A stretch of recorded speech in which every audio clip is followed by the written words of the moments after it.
Subscribe करा महानुभाव प्रतितीपंथ चॅनलला व बेल बटन अवश्य दाबा लेटेस्ट नोटिफिकेशन प्राप्त करण्यासाठी। आपला एक गैरसमज होण्याची शक्यता आहे, कारण विदुराला शबरी सुदामा यांच्या पंक्तीला बसवल्यामुळं असा समज व्हायची शक्यता आहे की विदुर सुद्धा बहुतेक दरिद्रीच असावा, वल्कलधारी असा काहीतरी झोपडीत राहणारा असावा। पण तशी अवस्था नाहीये बर का। विदुर म्हणजे हस्तिनापुराचे सम्राट विचित्रवीर्य यांना जी 3 मुलं झाली आहेत, धृतराष्ट्र, पंडू आणि विदुर, या 3 राजपुत्रांपैकी तो एक आहे। या तिघांपैकी पंडू हा राज्याधिकारी झाला, धृतराष्ट्र त्याचा सावत्र भाऊ, पण तरीही तो मंत्रिमंडळात मान्यता पावला होता। पण या विदुराचा जन्म मात्र एका दासीच्या उदरी झाला, त्यामुळे तो सर्वगुण संपन्न असून सुद्धा राज्याधिकारापासून वंचित राहिला। पण तरीही आयुष्यात काही चांगलं करायचं असेल तर काही फक्त सत्ता मिळाली पाहिजे असं काही नाही, मंत्रिमंडळात राहून सुद्धा खूप आयुष्य सार्थकी लावता येतं। याचं उदाहरण त्यांनी आपल्याला घालून दिलं। आयुष्यभर त्यांनी आपल्या दोन्ही भावांची सेवा केली, संरक्षण केलं। तो अतिशय चारित्र्यवान होता, सच्शील होता, पण दरिद्री नव्हता बरं का। काय आहे, अलीकडे लोकांचा एक समज असतो की देवभक्त म्हटलं की तो दरिद्री असायला हवा, अशा समजुतीमुळे गडबड होते। पण विदुराचं तसं नाहीये। तो एवढ्या संपन्न हस्तिनापुरासारख्या प्रचंड राज्याची व्यवस्था पाहतोय, आणि सगळ्यात महत्वाचं म्हणजे सगळ्या सरकारी अधिकाऱ्यांच्या वेतनाची जबाबदारी त्याच्यावर आहे। असो, पण एवढी मोठी जबाबदारी असून सुद्धा इतरांपेक्षा तो साधेपणाने वागत असे। पण म्हणून काही तो वल्कलधारी नव्हता, इतकीच गोष्ट आपल्याला सांगायची होती। म्हणजे त्याच्या घरात गोपाळकृष्णाला खायला द्यायला फक्त कण्याच होत्या, बाकी काही नव्हतं असं काही नाही। गोपाळकृष्णाने त्याच्याकडे भोजन घेतलं हे खरंच, कारण विदुरानं आपल्या ज्ञानानं आणि सदाचारानं लहान वयातच मोठी योग्यता मिळवली होती। अशी योग्यता की भीष्माचार्य म्हणजे त्याचे आजोबा सुद्धा काही महत्वाचा निर्णय घ्यायचा असेल तर विदुराचा सल्ला घेत भीष्मानी सल्ला घ्यावा योग्यता अशी विदुराची, भीष्मानी सल्ला घ्यावा योग्यता अशी विदुराची।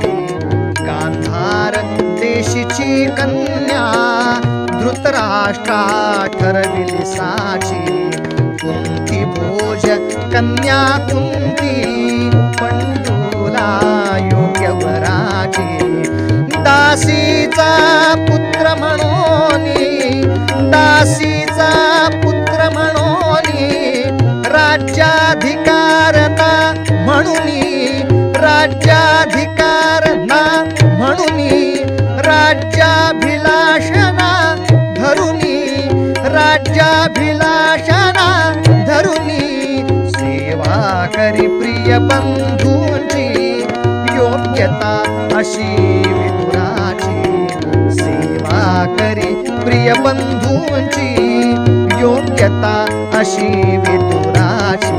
हो योग्यता अशी विदुराची, हो योग्यता अशी विदुराची।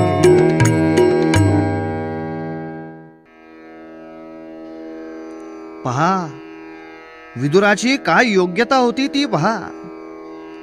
भीष्माचार्य सुद्धा त्याला विचारायचे की बाबा रे, गांधार देशची राजकन्या गांधारी आपल्या धृतराष्ट्रासाठी ठरवली आहे, योग्य आहे ना रे?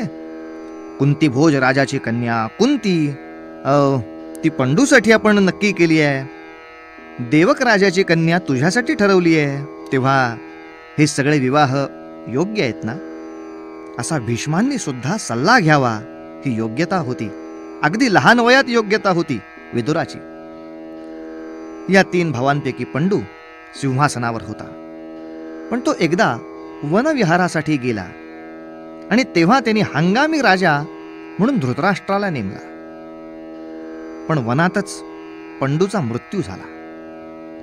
तेव्हा पंडूची पत्नी म्हणजे कुंती पंडूच्या 5 मुलांना घेऊन हस्तिनापुरात परत आली। धृतराष्ट्रालाही मुलं होती. त्यांना कौरव म्हणत आणि पंडूच्या या 5 मुलांना पांडव म्हणत. कुंती खरी राजमाता, पण हस्तिनापुरात तिला जीव मुठीत घेऊन राहायची पाळी आली. कारण पांडव मोठे होईपर्यंत धृतराष्ट्रानेच राज्य सांभाळायचं असं सगळ्यांनुमते ठरलं. मग मात्र तो राज्याधिकार कायम आपल्या हाती राहावा असा प्रयत्न धृतराष्ट्र करू लागला आणि पांडवांच्या सर्वनाशाचे प्रयत्न करू लागला. अहो, कौरव पांडव एकत्र शिकत होते विद्यालयात. तिथे तर कौरवांचा ज्येष्ठ बंधू जो दुर्योधन, त्यांनी पांडवांपैकी भीमाला विषप्रयोग केला. मत्सर म्हणजे किती असावा आणि कसा असावा. कारण दुर्योधन, दुःशासन, शकुनी, कर्ण इतकंच नव्हे तर धृतराष्ट्र सुद्धा या भीमाला घाबरत होता, त्याचा मत्सर करत होता. पाहोनी भीमशक्ती ती, पाहोनी भीमशक्ती ती, कौरवादी मनी चढफडती तेधवा, कौरवादी मनी चढफडती तेधवा. शिशु असता शक्ती इतुकी, शिशु असता शक्ती इतुकी, गती होईल कैसी पुढती तेधवा, गती होईल पुढती कैसी तेधवा. जरी असता अग्नी सान, जरी असता अग्नी सान, टाकावा तरी विजवून तेधवा. एकांती येऊन मिळती, एकांती येऊन मिळती, विचार मग करती वधावा म्हणती, वधावा म्हणती. भीमास सर्वही भीती, भीमास सर्वही भीती, दुष्टाना कसली नीती तेधवा. पाहोनी भीम शक्ती ती, कौरवादी मनी चढफडती तेधवा, तेधवा, तेधवा.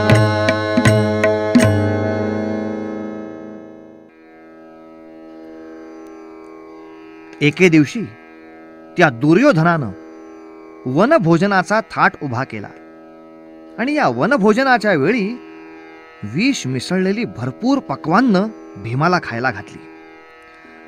त्या अन्नातल्या विषामुळे भीम मूर्छित झाला. तेव्हा बेशुद्ध पडलेल्या भीमाला दुर्योधन, दुःशासन, कर्ण यांनी लटापाशाने बांधला आणि पाण्यात टाकून दिला. ज्या पाण्यामध्ये विषारी सर्प होते. त्यांची इच्छा अशी की ते विषारी सर्पही या भीमाला चावावेत आणि भीम कायमचा मरावा. वनभोजनावरून सगळे घरी आले आणि भीम काही आला नाही. तेव्हा कुंतीला साहजिकच काळजी वाटली आणि तिनं प्रथम कोणाला बोलवलं असेल तर ते विदुराला बोलवलं. त्याला सांगितलं, विदुर भाऊजी, वनभोजनावरून भीम परत आला नाही, काय झालं असेल? मी अनेकांकडे तक्रार करतेय, पण कोणी त्याची दखलही घेत नाही, काय झालं असेल? विदुर म्हणाले, शांत हो कुंती, शांत हो. वरिष्ठ पातळीवरून अपराध झाला असला की असंच होतं. आपल्या तक्रारीची दखलच कोणी घेत नाही. तक्रारीची दखल घेत नाहीत असं दिसलं की समजावं गुन्हा राजमंडळाकडून झालाय. या सगळ्या प्रकारात मला धृतराष्ट्राचा संशय येतोय. पण मीही राज्यामधला एक अधिकारीच आहे, काळजी करू नकोस. माझ्याकडेही काही सत्ता आहे, काही माणसं आहेत, मी शोध घेतो.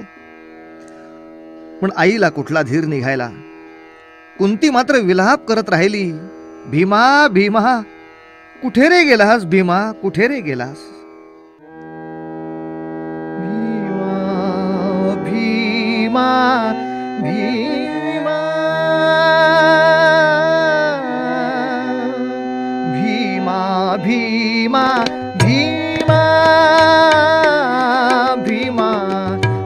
भीमा भीमा केव्हा येशील वाट पाहू तरी, केव्हा येशील वाट पाहू तरी, कासा विस जीव होतो रे, कासा विस जीव होतो, शतवृश्चिक वेदना फिरे वारी, वेदना वारी, भीमा भीमा भीमा भीमा भीमा भीमा,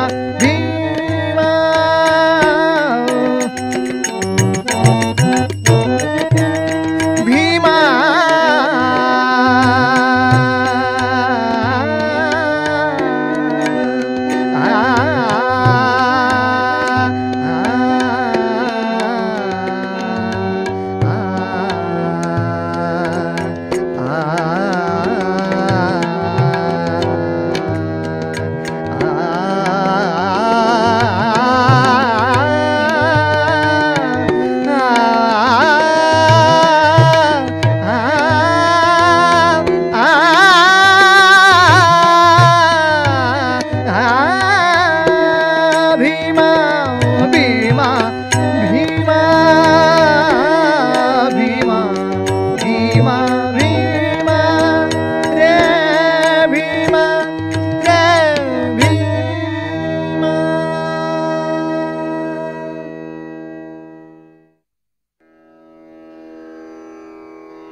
कुंती माता अशी विलाप करतीये, तेव्हा विदुराने तिला शांत केला.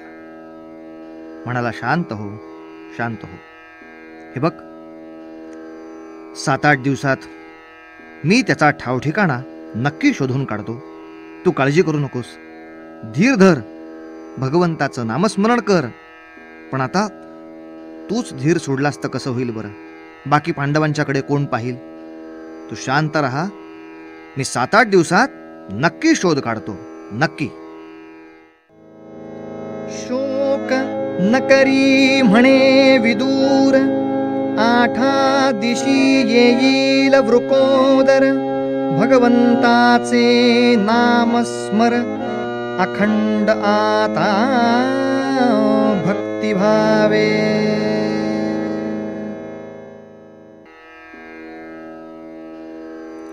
आणि इकडे काय कथा झाली? अहो, या सगळ्या दुर्योधन दुःशासनांनी मिळून भीमाला तळ्यात टाकला. पण तिथल्या विषारी सर्पांनी भीमाचा चावा घेतला. त्यामुळे झालं भलतच, विषाने विषाला मारलं. अहो, भीमाच्या अंगातलं विष उतरायला लागलं. भीम सावध झाला, आणि सावध झाल्यावर मात्र त्याच्या सगळ्या गोष्टी लक्षात आल्या. क्रोधाच्या आवेशात त्यांनी हातीपायी बांधलेले सगळे लतापाश तोडले. जे कोणी नागसर्प त्याला बांधत होते त्यांनाही शेपटीला धरून गरगरा फिरवून दूर फेकून दिले. घरी आला आणि हे सर्व काही शांतपणे त्याने कुंतीला सांगितलं. तेव्हाही कुंतीनं विदुराला बोलावून घेतलं. भीम आला आहे. तेव्हा विदुराने मात्र एक सल्ला दिला, सावध सल्ला दिला. विदुर म्हणाले, कुंती वहिनी, दुर्योधनाने विषप्रयोग केला म्हणून आपल्याला दरबारात आरोप करता येणार नाही. असा आपण आरोप केला तर फजिती आपली होईल. दुर्योधनाने अन्नात विष घालायला सांगितलं आणि आम्ही अन्नात विष घातलं अशी साक्ष कोण देणार? बरं, दुर्योधनाच्या मनात पांडवांचा नाश व्हावा असं आहे, तसंच धृतराष्ट्राच्याही मनात आहे. मग न्याय कोण देणार? तेव्हा वहिनी, आता आपण फक्त सावध राहू इतकाच याच्यावरती उपाय आहे. कारण आपण जर आता बोललो तर कौरव कपटी आहेत हे आपल्याला कळलंय हे त्यांना कळेल. त्यामुळे कौरव सावध होतील. शांत राहा, हे प्रकरण इथेच संपवा. पुन्हा असा प्रकार होऊ द्यायचा नाही इतकंच आपल्या हाती आहे. आज आपल्याला तक्रार करता येणार नाही वहिनी, कारण नुसता दुर्योधन नाही, धृतराष्ट्र सुद्धा तेवढाच कपटी आहे. धृतराष्ट्र सुद्धा. तेवढाच कपटी आहे. धृतराष्ट्र हे कपटी, कुंती धृतराष्ट्र हे कपटी, कुंती धृतराष्ट्र हे कपटी. पंडूचे हे राज्य गिळावे, पंडूचे हे राज्य गिळावे, म्हणूनच टाकी संकटी तुम्हाला धृतराष्ट्र ही कपटी, कुंती धृतराष्ट्र ही कपटी.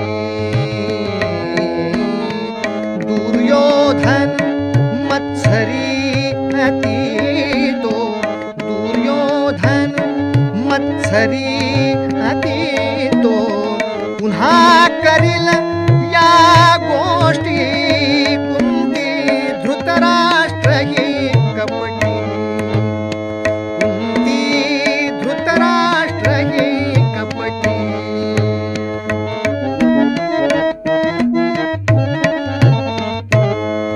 गे आरोप आता नाये करिता, आरोप आता नाये करिता, ना पुरावा न साक्षी देता, ना पुरावा न साक्षी देता. टिंगल होईल ऐसे वदता, टिंगल होईल ऐसे वदता, ऐसे वदता, ऐसे वदता. सावध राहू आपण आता, गोष्ट हीच मोठी कुंती धृतराष्ट्र ही कपटी, कुंती धृतराष्ट्र ही कपटी, कुंती धृतराष्ट्र ही कपटी.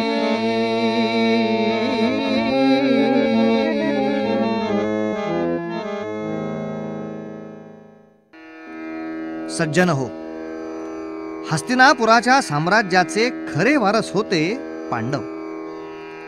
पण त्यांचा नाश करण्यासाठी त्यांचा काका धृतराष्ट्र म्हणजे हस्तिनापुराचा विद्यमान सम्राट प्रयत्न करत होता. विदुर या धृतराष्ट्राच्या दरबारातला एक मंत्री होता आणि धृतराष्ट्राचा भाऊही होता. धृतराष्ट्र वाईट वागतो म्हणून विदुरानं त्या मंत्रिमंडळातलं आपलं स्थान सोडलं नाही, तर त्या पदावरच राहून धृतराष्ट्राचे गुप्त बेत जाणून घेऊन विदुराने मात्र सगळ्यांच्या नकळत व्यवस्थितपणे सज्जनांचं कल्याण केलं. विदुराने कुंती वहिनीला शब्द दिला होता की पांडवांवर यापुढे संकट येणार नाही, आणि समजा आलंच तर संकट येण्यापूर्वीच त्यावर आपण उपाय केलेला असेल. आणि विदुराने हा शब्द पाळला. सर्व राजकुमारांचं शिक्षण पूर्ण झालं आणि त्यानंतर सम्राट पंडूचा ज्येष्ठ पुत्र युधिष्ठिर त्याला राज्याभिषेक झाला. कारण धृतराष्ट्राच्या पूर्वी पंडू हाच सम्राट होता. त्याचा मृत्यू झाल्यामुळं पांडव मोठे होईपर्यंत धृतराष्ट्र हा हंगामी म्हणजे तात्पुरता राजा होता. आता पांडव मोठे झाले होते तेव्हा त्यांच्यातला थोरला राज्यावर येणार, या न्यायानं युधिष्ठिराला राज्याभिषेक झाला. पण सज्जन हो, एक लक्षात ठेवायचं, एक भाऊ राज्यावर आला म्हणजे बाकीचे काही भेकेला लागत नसत, त्यांनाही मंत्रिमंडळामध्ये स्थान असेच. तेव्हा असा नाही विचार करायचा. धृतराष्ट्राने तसा विचार केला की थोरला माझा तो पंडू राज्यावर असल्यावर मग मला राज्य कसं मिळणार, मग माझ्या आयुष्याचं काय होणार, अमुक काय होणार, मग माझ्या दुर्योधनाला राज्यच करायला मिळणार नाही. अहो, दुसऱ्या भावाला राज्य करायला मिळणार नाही असंच जर दुःख असेल, तो दुर्योधन गादीवर बसला की बाकी 99 कौरवांना त्यानं कुठं राज्यावर बसता येणार होतं. प्रत्येक वेळेला मत्सर करून नाही झालं. आपण आहे त्या पदावर राहून खूप काही लोककल्याण साधू शकतो. अहो, याचाच तर आदर्श आहे विदुर. राजा नसतानाही विदुराने जे नाव कमावलं ते राजे असून यांना कमावता आलेलं नाही. तेव्हा कथा अशी चालली आहे की युधिष्ठिराला राज्याभिषेक झाला. सगळे पांडव लोकप्रिय व्हायला लागले. मग मात्र धृतराष्ट्र, शकुनी, दुर्योधन, दुःशासन, कर्ण सगळ्यांनी मिळून एक डाव केला की या पांडवांना वारणावत नावाच्या तीर्थक्षेत्रात यात्रेला मुद्दाम पाठवलं आणि पांडव तिथे पोचण्यापूर्वीच एक सुंदर असं घर तिथे तयार केलं पांडवांना राहण्यासाठी. हे घर म्हणजे एक भयानक लाक्षागृह होतं. त्वरित जळणाऱ्या अनेक वस्तू भरलेल्या भिंती ज्याच्या आहेत. जी वास्तू पेटली तर त्यातून कोणीही जिवंत बाहेर पडू शकणार नाही अशी भयानक ज्वालाग्राही वास्तू असं लाक्षागृह या कौरवांनी बांधलं. पण पांडव जेव्हा तीर्थयात्रेला निघाले तेव्हा हळूच विदुराने धर्मराजाला सांगितलं, धर्मराजा सावध राहा, यात्रेमध्ये अग्निभय आहे, एवढं लक्षात ठेवून सावध राहा. तुझा काही धीर अशा छोट्या मोठ्या गोष्टींनी खाचायचा नाही. तू मोठ्या धीराचा, सुधीर असा तू धैर्यवान आहेस म्हणून सांगून ठेवलं, सावध रहा बाबा, सावध रहा. सुधीरा रे फसवित काका तुला, सुधीरा रे फसवित काका तुला, सुधीरा रे फसवित काका तुला, सुधीरा रे फसवित काका तुला. वारणावती जावे म्हणती, वारणावती जावे म्हणती, काका तुझला भोळे दिसती, काका तुझला भोळे दिसती, परंतु हे तू जाण अग्निभय, परंतु हे तू जाण अग्निभय, तेथे सतत तुला. सुधीरा रे फसवित काका तुला, सुधीरा रे फसवित काका तुला, सुधीरा रे फसवित काका तुला.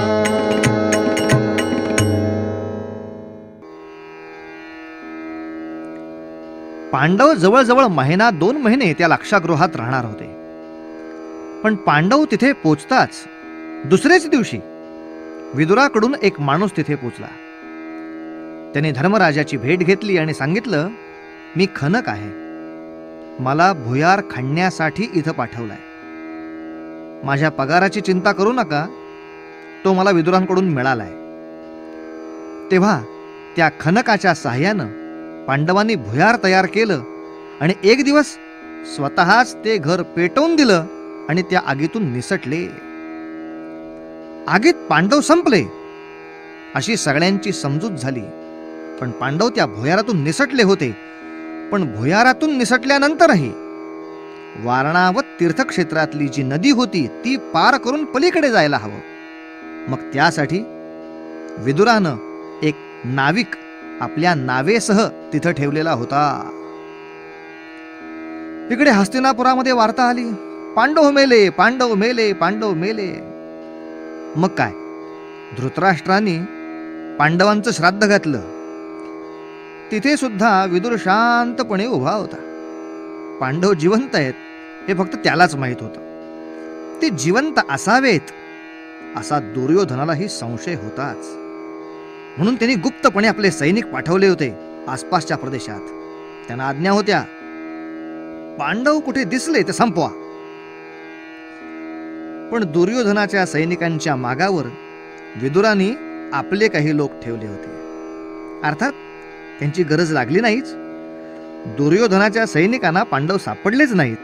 पण विदुराची कर्तव्य तत्परता आपण लक्षात घेतली पाहिजे की विदुरांनी योजना करून ठेवली होती. पुढे जवळजवळ 12 वर्षांनी पांडव प्रगट झाले ते द्रौपदी स्वयंवराच्या वेळी. अहो, लोकांमध्ये आनंदाची लहर उसळली. वा वा वा, पांडव येणार, पांडव येणार, ते जिवंत आहेत, सगळे आनंदले. तरी सुद्धा धृतराष्ट्र त्यांना बोलवायला काही तयार नव्हता. तेव्हा शेवटी विदुराने त्याला समजावलं, धृतराष्ट्रा, अरे राजा धृतराष्ट्रा, राजा म्हणून अक्कल येत नसेल तर सांगतो, माझ्या भावा धृतराष्ट्रा, अरे जागा हो बाबा, जागा हो. पांडवांची योग्यता, पांडवांची योग्यता जाणून घ्यावी तुम्ही आता.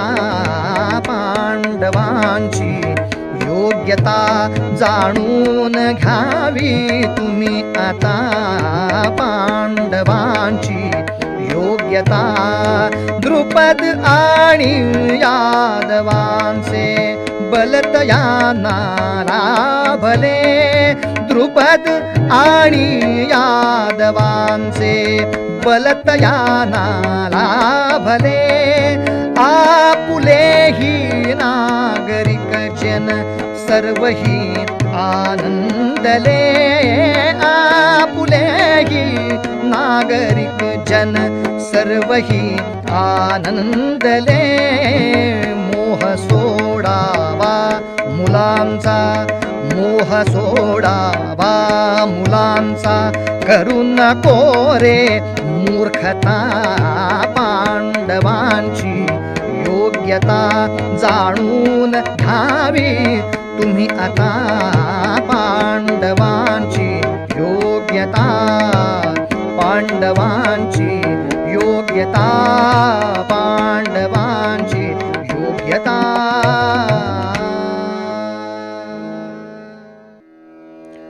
विदुर धृतराष्ट्राला सांगत होता, अरे वेड्या, द्रौपदी स्वयंवराने पांडवांचं बळ वाढलंय.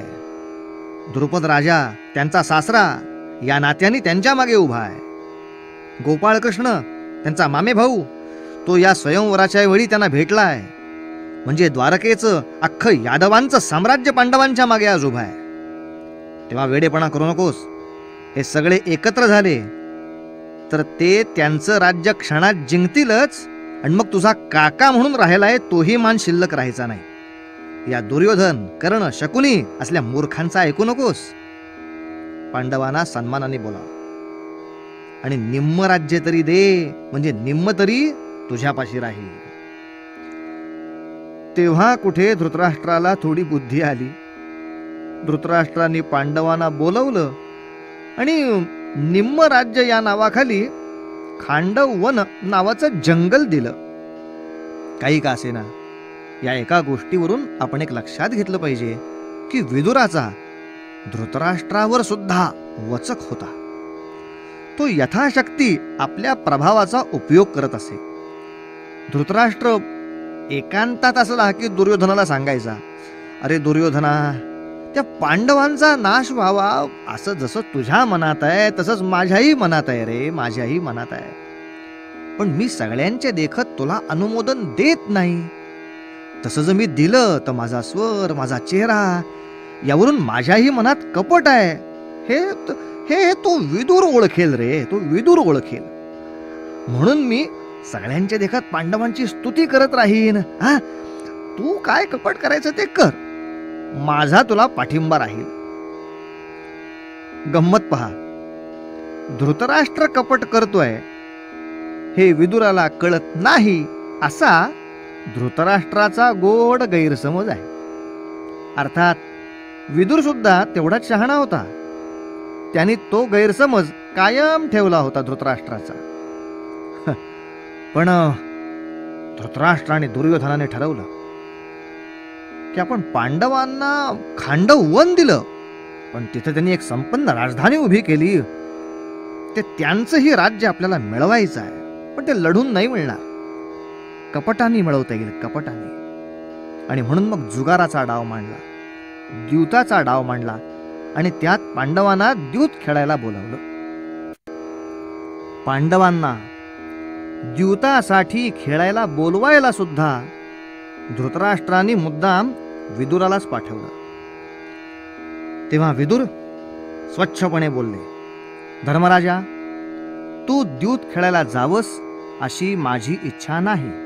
तू जाऊ नकोस, कारण दुर्योधन ते खेळणार नाहीये. तर कपटानी जो हमखास त्याच्यामध्ये यशस्वी होतो तो शकुनी मामा, तो डाव खेळणार आहे. पण त्यालाही आपण जिंकू शकू असा धर्मराजाच्या मनाला नको तो आत्मविश्वास होता. हो, गाय कसा ह्याला धार्जिणी, काय करणार विदूर? विदूर स्पष्टपणे सांगत होता, हे बघ, मी धृतराष्ट्राचा सेवक आहे म्हणून बोलवायला आलो, पण माझं मत म्हणून म्हणशील तर येऊ नकोस. पण काय करणार? तरीही धर्मराजा आला, द्यूत झालं, त्यात पांडव राज्य हरले, खजिना हरले, आणि शेवटी दुर्योधन म्हणाला, अरे धर्मराजा, अजून तुझ्याकडचं सगळं काही संपलेलं नाहीये, तुझी बायको लाव ना डावावरती. तेव्हा ताडकन विदूर उठला, सगळ्या दरबारात देखत धृतराष्ट्राला म्हणाला, राजा, यासली नालायक कराटी तुला काय करायची? त्याग कर त्यांचा, आत्ता त्याग कर त्यांचा, नाही तर या सगळ्या पापाचा धनी फक्त तू होशील राजा, फक्त तू. अरे तुझी पोरं तर या मूर्खपणासाठी युद्धात मरतील, एका यातनेच्या झटक्यात मरतील, पण हे तू होऊ दिलंस म्हणून तू मात्र जन्मभर जळत जळत जळत मरशील, यातनांनी जळत मरशील, निपुत्रिक म्हणून मरशील. हे पाप थांबाव. यानंतर विदुरानी एक सूत्र सांगितलंय, धर्माचं सूत्र. हेच सूत्र आपल्या सांस्कृतिक जीवनामध्ये एक सूत्र तत्व झालंय. विदुर सांगतायत, राजा, राजा, कुळाची शुद्धता आणि कीर्ती राहणं हे महत्वाचं आहे. यासाठी अशा नालायक संततीचा त्याग करावा लागला तरी तो करावा, पण कुळाची शुद्धता राखावी. आपलं कुटुंब त्याग केल्यामुळं जर गावाचं कल्याण होत असेल तर आपलं घरदार त्याग करावं. जर सगळ्या समाजाचं कल्याण आपण गाव सोडल्याने होणार असेल तर आपण गावही सोडावं. लक्षात ठेव राजा, आत्मोद्धारासाठी पृथ्वीही सोडावी. हे धर्माचं सूत्र आहे, हे धर्माचं सूत्र आहे. त्यजेदेकं कुलस्यार्थे ग्रामस्यार्थे कुलं त्यजेत्, ग्रामं जनपदस्यार्थे आत्मार्थं पृथिवीं त्यजेत्. एक त्यागावा कीर्ती कुळासाठी, एक त्यागावा कीर्ती कुळासाठी, कुळही टाकावे नगरहितासाठी, कुळही टाकावे नगरहितासाठी, सर्व विश्वाकारणे नगर त्यागी, सर्व विश्वाकारणे नगर त्यागी, आत्मकल्याण पृथ्वी त्याग पाही, आत्मकल्याण पृथ्वी त्याग पाही. एक त्यागावा कीर्ती कुलासाठी, एक त्यागावा रे, एक त्यागावा रे, एक त्यागावा.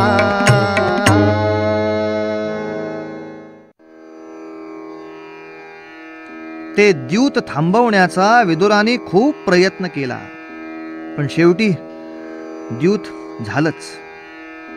त्यात पांडव आपलं राज्य हरले, खजिना हरले, आणि 12 वर्ष वनवास आणि 1 वर्ष अज्ञातवास भोगून परत आल्यानंतर कौरवांनी ते राज्य पांडवांना परत द्यायचं असा करार ठरला.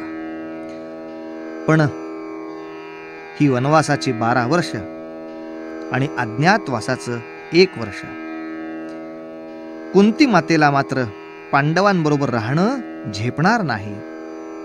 म्हणून पांडवांनी मोठ्या विश्वासाने आपल्या मातेला या 13 वर्षासाठी दुसरीकडे कुठेही नाही ठेवलं, विदुराकडे ठेवलं. ही विदुराची योग्यता, ही विदुराची योग्यता. 13 वर्षांसाठी, अहो 13 वर्षांसाठी राहे विदुरा घरी कुंती माता.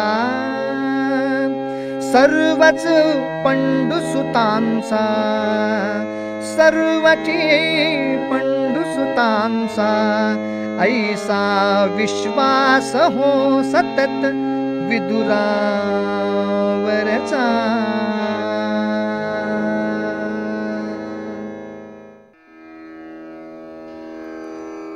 कुंती मातेला विदुराकडे ठेवून सर्व पांडव द्रौपदी समवेत वनवासाला गेले.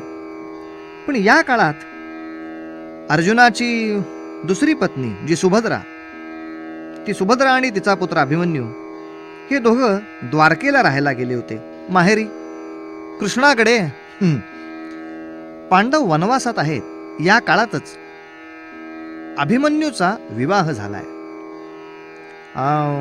तो विवाह बलरामाची कन्या उत्तरा हिच्याशी झाला असा उल्लेख महाभारताच्या प्रतीमध्ये आहे. पण महाभारताच्या ग्रंथात उत्तरा असं तिचं नाव आहे. पण पुढे काही कथाकारांनी तिचं नाव वत्सला कधी ठेवलं काही कळलंच नाही. तेव्हापासून या चरित्राला वत्सलाहरण या नावाने लोक ओळखायला लागले. असो, लोककथेमध्ये तिचं नाव वत्सला झालं असलं तरी ती मूळ नाव तिचं उत्तराचं आहे. किंवा याच विवाह कथेला आणखीन एक नाव आहे बरं का, आणि ते नाव आहे माया बाजार. आता हे नाव या विवाहाला का पडलं सांगतो. पांडव वनवासात होते तेव्हा दुर्योधनाने असा विचार केला की बलरामाची कन्या उत्तरा आणि आपला मुलगा असा विवाह लावून द्यावा. असं लग्न एकदा लागलं की यादवांची सत्ता कौरवांची पाठराखण करेल. आणि तसं लग्न ठरलं हो. ही वार्ता सुभद्रेला कळली, ती गडबडली. त्यावेळेला सुभद्रा अभिमन्यूसह तीर्थयात्रेला गेली होती हरिद्वार या तीर्थक्षेत्राला. गोपाळकृष्णही तिकडेच होते. त्याच वेळेला यात्रा करण्यासाठी विदुर आणि कुंती तेही हरिद्वारला त्या ठिकाणी आले होते. सगळ्यांना वार्ता कळली, सगळेच गडबडले. अरे, पूर्वी असं ठरलं होतं की अभिमन्यूचा विवाह त्या उत्तरेशी करायचा आणि आता अचानक दुर्योधनाच्या मुलाशी लग्न ठरलं. छे छे छे छे छे छे, हे काय बरोबर नाही. काहीतरी गडबड केली पाहिजे. तेव्हा अभिमन्यू रथ घेऊन निघाला द्वारकेकडे बलरामाला जाब विचारायला. घाईघाईने निघाला. रथामध्ये आईला घातली आणि धाड धाड धाड धाड धाड धाड धाड धाड वाजवत रथ द्वारकेकडे जायला लागला. विदुर त्यांच्या पाठलागावर होताच. गोपाळकृष्ण म्हणले, शेवटची सारवासारव करायला मी येतोय. पुढचं युद्ध जरा तुम्हीच लढा या वेळेला. चला पुढे चला. आणि असा तो अभिमन्यूचा रथ एका अरण्यातून जात असताना एका राक्षसाने अचानक तो रथ अडवला आणि तो अभिमन्यूशी युद्ध करायलाच उभा राहिला. तो राक्षस आणि अभिमन्यू दोघं युद्ध करू लागले. आपला पोरगा एवढ्या वेळ कोणाशी लढतोय हे बघण्यासाठी त्या राक्षसाची माता तिथे आली. त्या युद्धामध्ये अभिमन्यूने असा पराक्रम केला की त्या राक्षसाला बेशुद्धच पाडला. तो राक्षस बेशुद्ध पडला मात्र की त्याची माता दुःख करायला लागली. भीमा भीमा भीमा, अरे काय रे झालं? माझ्या संकटाच्या वेळी तू धावून येशील असं आम्हाला वचन दिलं होतंस, मग आता खरे येत नाहीस, काय रे झालं? भीमा हा शब्द ऐकताच सुभद्रा चमकली. तिने त्या राक्षसणीला विचारलं, तुम्ही कोणाला बोलवताय? कोणाला म्हणजे? याच्या बापाला. ह्याच्या बापाला? तो पांडवातला भीम, तो याचा बाप. असं होय? अहो तेच तर माझे पती आहेत. मग सुभद्रा म्हणाली, अगं वेडे, ते भीम माझे दीरच आहेत. म्हणजे आपण दोघी जावा जावाच, म्हणजे हे दोघं भाऊ भाऊच की. असे काय मारामाऱ्या करायला लागले? अगो पण ह्या मुलाचं नाव काय? हा भीमाचा पुत्र घटोत्कच. असं होय? एवढं या दोघींचं बोलणं होतंय तोपर्यंत तो घटोत्कच शुद्धीवर आला. शुद्धीवर आला, उभा राहिला, गडगड हसायला लागला. कुठा आहे तो दुष्ट? आता त्या घटोत्कचाच्या मातेनं म्हणजे हिडीपेनं एक अशी फटकन मुस्कडत मारली आपल्या मुलाच्या. अरे वेड्या, कोणाशी मारामाऱ्या करतोस? आपल्या भावांशी? पहा हो, आपल्या भावांशी मारामारी करू नये ते राक्षसाला सुद्धा कळतंय, आम्हालाच कळत नाही, हे दुर्दैव. तेव्हा ती म्हणाली, अरे आता ही मारामारीची वेळ नाही. तुझा भाऊ आलाय, तुला लग्नाला बोलवायला आलाय, त्याचं लग्न तुला नीट लावून द्यायचंय, काय कळलं? तेव्हा सुभद्रेनं त्या हिडिंबेला आणि घटोत्कचाला पांडवांची सगळी कथा सांगितली.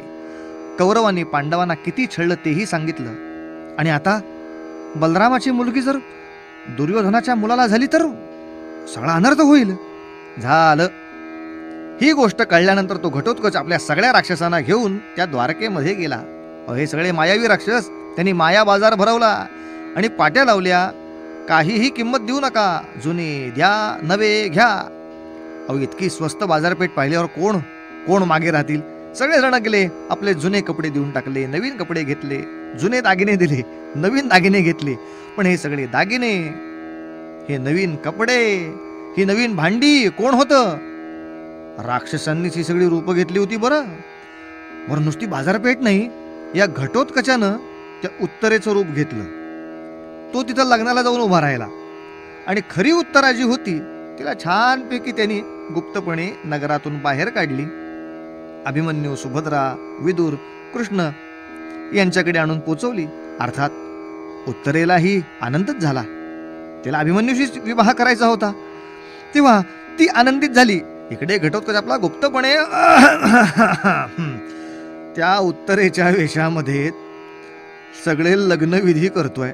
लग्नाच्या विधीमध्ये नवरीचा हात नवऱ्याच्या हातात द्यायचा, ते सगळं प्रकरण झालं. त्या दुर्योधनाच्या मुलाचा हात हातात घेतला आणि घटोत्कचानं आपल्या ताकदीनं जो काही दाबला, दुर्योधनाच्या मुलाचा पितांबर पिवळाच होता म्हणून लाज राखली. तो म्हणला, बापरे, ही मुलगी एवढी ताकदवान असेल तर माझं कसं व्हायचं? आणि आई लग्नाच्या वेळी मात्र ही मांडवामध्ये गर्दी झालेली असताना नेमका घटोत्कच प्रगट झाला आणि त्यांनी सगळ्या राक्षसांना आज्ञा केली, बाबांनो प्रगट व्हा. आता नवीन कपड्यांच्या रूपातही राक्षसच होते, दागिन्यांच्या रूपातही राक्षसच होते, भांडे, हे सगळे राक्षस प्रगट झाले असतील तर त्या सगळ्या वऱ्हाडी माणसांचं काय झालं असेल कल्पना सुद्धा करवत नाही. घटोत्कचाने आज्ञा केली, प्रगट व्हा, प्रगट व्हा. शस्त्रे वस्त्रे अलंकार, गज तुरंगादिक साकार, नटले होते रात्रींचर, चला म्हणताच धावले.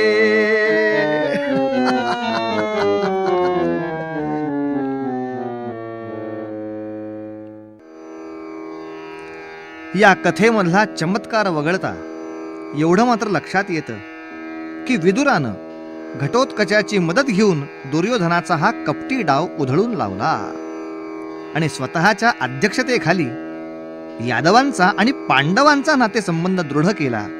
उत्तरेचं आणि अभिमन्यूचं लग्न विदुरानं लावून दिलं. अर्थात वनवास संपल्यानंतर शेवटचं समेटाचं बोलणं करायला गोपाळकृष्ण हस्तिनापुरात आले, तेव्हा सुद्धा ते फक्त विदुराकडेच गेले, कारण कुंती माता तिथे होती, तिला भेटायचं होतंच. पण त्याचं दुसरं कारण गोपाळकृष्णाने सांगितलं की द्यूत चालू असताना, सज्जनांचं अकल्याण चालू असताना यथाशक्ती खऱ्या अर्थाने जर कोणी बोलला असेल तर तो विदुरच बोलला, म्हणून मी त्याच्याकडे जेवावं, ही फक्त त्याचीच योग्यता आहे. अशी परमेश्वराने सुद्धा विदुराची योग्यता जाणली. अर्थातच शेवटच्या युद्धात विदुर उतरलेच नाहीत. युद्ध संपल्यानंतर धृतराष्ट्र, गांधारी आणि कुंती यांच्यासह ते वानप्रस्थात गेले. पण नुसत्या सचिव पदावर राहून सुद्धा किती उत्तम प्रकारे जनहित करता येतं हे विदुराच्या या व्यक्तिरेखेतून आपल्याला व्यासाने दाखवलंय.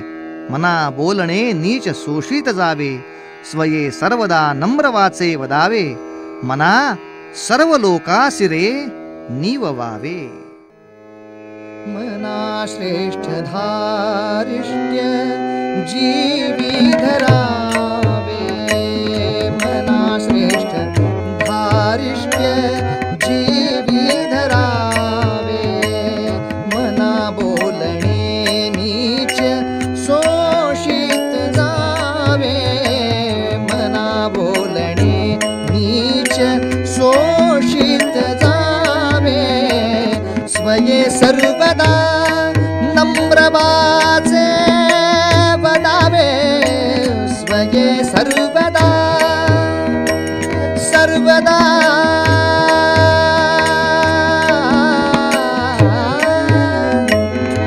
सर्वदा